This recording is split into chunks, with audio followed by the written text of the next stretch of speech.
नमस्कार साथियों, आप देख रहे हैं जगत महान न्यूज और मैं हूं आपके साथ तेजवीर सिंह। साथियों, लोकसभा चुनाव की सरगर्मियां बंद हो चुकी हैं, लेकिन हरियाणा में ये सरगर्मियां अभी भी चालू हैं क्योंकि यहां विधानसभा चुनाव का बिगुल जल्द ही बजने वाला है। इसके साथ साथ जो है प्रत्याशी, भावी जो प्रत्याशी हैं वो भी अपनी धमक जो है अपने अपने हलकों में दिखाना उन्होंने शुरू कर दिया है। आज भी हमारे साथ एक ऐसे प्रत्याशी मौजूद हैं जो लगातार जनसेवा में लगे रहते हैं और बड़ौदा हलका में इनकी एक खास पहचान है। हमारे साथ मौजूद हैं राजवीर मलिक जी, जो कि एसीपी के रूप में कार्यरत हैं दिल्ली पुलिस में। और आइए, आज ये इन्होंने अपने कार्यालय का उद्घाटन किया है। आइए इनसे बात करते हैं कि किस सोच के साथ ये विधानसभा चुनाव में उतर रहे हैं, क्योंकि फिलहाल ये एसीपी के रूप में कार्यरत भी हैं। क्या कहेंगे राजवीर जी? तेजवीर जी, मैं तो सेवक हूँ और समाज सेवा कर रहा हूँ। अगर किसी की नज़र मुझे भी पड़े कि मुझे किसी लायक समझे तो मैं तैयार हूँ। राजवीर जी, जिस प्रकार से उपचुनाव के दौरान पूरी सरकार यहाँ पर पड़ी थी, उसके बावजूद जो है भाजपा यहाँ कमल नहीं खिला पाई, लेकिन आप किस बिना पे, किस मजबूती से, किस भरोसे पे यहाँ से चुनाव में उतरना चाहते हैं? तेजवीर जी, बहुत सारी चीज़ें हैं, बहुत सारी चीज़ें मैं आपके समक्ष नहीं कह सकता, बोल सकता, लेकिन जीवन में एक चीज़ बताता हूँ, आपका प्यार और आपका व्यवहार, ये दो बड़ी चीज़ें हैं। और मैं जो है इन दोनों चीज़ों का धनी हूँ। मेरे साथ लोगों का बहुत प्यार है, बड़ौदा हलके के लोगों का बहुत प्यार है, इवन सोनीपत जिले के लोगों का बहुत प्यार है, इवन हरियाणा के लोगों का बहुत प्यार है। और उनका व्यवहार देखते ही बनता है। आज आप आए हो, मेरे आपसे विनती है कि व्यवहार भी देखें और प्यार भी देखें। 50-50 का गेम हो गया है। 5-5 की जो लोकसभा में सीटें मिली हैं, उसको जो है अमित शाह कह रहे हैं कि 60-40 करने की सोच रहे हैं। कैसे कर पाओगे? बड़ौदा को कैसे जीतेंगे? क्या आपका विजन है जिसको लेकर आप चुनाव में उतरने की सोच रहे हो? बड़ौदा का मेरा विजन ये है, अभी तक मेरे हाथ में अगर इस तरह की चीज़ें होती तो ये सोचने की ज़रूरत ही नहीं होती। दूसरा, कुछ समीकरण ऐसे होते हैं जो आदमी के चेहरे पे, व्यवहार पे, उस चीज़ों पे जाते हैं। तो मैं आपसे बहुत सारी चीज़ें मैं इस माइक पे आपको कह नहीं सकता, कुछ चीज़ें ऐसी हैं, लेकिन फिर भी मैं आपको विश्वास दिलाता हूँ कि जनता का जो प्यार है ना, मुझे उस प्यार पे भरोसा है। और वो प्यार मुझे 60 साल तक बीजेपी इस सीट से नहीं जीत पाई है। मेरी 5 साल की नौकरी बाकी है। कोई पागल ही होगा जो 5 साल की नौकरी को ताक पे रख के इस तरह का व्यवहार करेगा, इस तरह की आत्महत्या करेगा। लेकिन मैं कहता हूँ, अगर मेरे पे नज़र पड़ती है और मुझे इस लायक समझते हैं तो मैं इसके लिए तैयार हूँ। अपने 5 साल की नौकरी भी छोड़ने के लिए तैयार हूँ और लोगों की सेवा करने के लिए तैयार हूँ। और ये सेवा जो मैं आपको बता दूँ, आज सुबह सुबह मैं बुटाना गांव में चला गया, धोबी समाज के व्यक्तियों से मिला। करीब 1500 के करीब वोट हैं वहाँ पे, और वो लोग 100 के करीब परिवार हैं उनके। उस परिवार की जो सबसे एक बात जो मुझे अपील करी, बड़ी संवेदनशील सी बात है, और आपके माध्यम से मैं सरकार को, जो वहाँ के नुमाइंदे हैं, जो एमएलए साहब हैं, उनसे रिक्वेस्ट करता हूँ कि विदाउट समय गंवाएं, कल को फिर आप कह दो कि आचार संहिता लग गई है, विदाउट समय गंवाएं। वहाँ का जो कब्रिस्तान है वो 6 फुट गहरा है।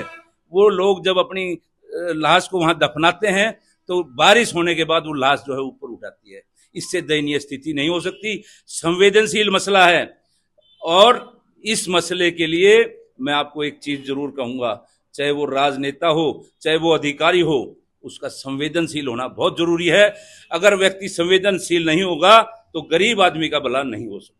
आपकी जिस पार्टी से आप आते हैं और जिस पार्टी को आप समर्थन करते हैं, उस पार्टी की सरकार रही है यहाँ 9.5 साल से ज़्यादा, उसके बावजूद ये चीज़ें आज भी मुंह बाएं खड़ी हैं, तो कहाँ कमी देखते हैं? पार्टी के तो विचारधारा यही है, सर्वोदय, सबका उदय हो और गरीब का भला हो। लेकिन कुछ निजी व्यक्ति हैं जो इस चीज को नहीं होने देते। जैसे बड़ौदा हल्का था, मुझे कहना नहीं चाहिए, यहाँ पे विधायक जो है कांग्रेस के हैं, उनके पास भी सारा फंड होता है। अगर उनके दिल में दर्द हो तो वो इस काम को 1 मिनट में करा सकते हैं, उस अपने फंड से करा सकते हैं और उन लोगों का भला भी कर सकते हैं। इसके लिए अब आप ये कहोगे सीएम साहब भी है थे, सीएम साहब को कोई बताने वाला भी तो चाहिए, वहां तक ये बातें पहुंचाने वाला भी तो चाहिए। अगर मैं नहीं मानता सीएम साहब या आदरणीय मनोहर लाल खट्टर जी तक ये बात पहुंची हो और ये काम ना हो, वो दोनों लोग बहुत ही संवेदनशील व्यक्ति हैं और मैं तो चाह रहा हूं आपके माध्यम से ये चीज उन तक पहुंच जाए और वो इसको देख लें और वो तुरंत करा दें। उन लोगों का भला हो जाएगा, आपके माध्यम से उन लोगों का अच्छा हो जाएगा। एक प्रत्याशी का हमने भावी प्रत्याशी का इंटरव्यू लिया था, वो कह रहे हैं गोहाना से मुख्यमंत्री होगा अगली बार। आप जो है ऐसी जगह को फतेह करना चाहते हैं जो 60 साल से वहां कोई कर ही नहीं पाया, तो कौन सा ऐसा दर्द है जो आपने देखा जिसके कारण आप बड़ौदा से अपने आप को मतलब झोंकना चाहते हैं पार्टी में, पार्टी के लिए? आप देखो, बड़ौदा हल्का पूरा का पूरा ग्रामीण हल्का है, इसमें सारे 54 के 54 गांव हैं, कोई भी शहरी इलाका नहीं है। इस हल्के का अपना कोई सिविल हॉस्पिटल नहीं है, इस हल्के का अपने कोई कॉलेज नहीं थे। मैंने 2020 में भी आवाज़ उठाई थी। माननीय मनोहर लाल खट्टर जी जब मुख्यमंत्री थे तो उन्होंने इस चीज़ को मंजूर किया था, एक कॉलेज बड़ौदा में और एक भैंसवाल में दिया था। चाहे वो ढांचा कैसा भी हो, लेकिन वो चीज़ कार्यरत है, बच्चों को पढ़ने के लिए जगह है। ढांचे की हम बाद में भी विस्तार कर सकते हैं अगर स्टूडेंट आते हैं, बच्चे आते हैं। तीसरी बात, जनता यूनिवर्सिटी की भी मैंने एक आवाज़ उठाई थी।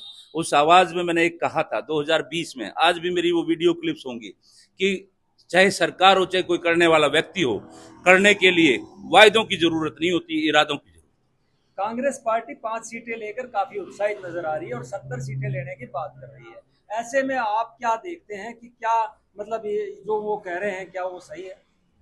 सबका अपनी अपनी बात कहने का अधिकार है और सब अपनी पार्टी को जिताएंगे और सब मुख्यमंत्री बनना चाहेंगे, लेकिन मुझे दुख आता है इस बात पे।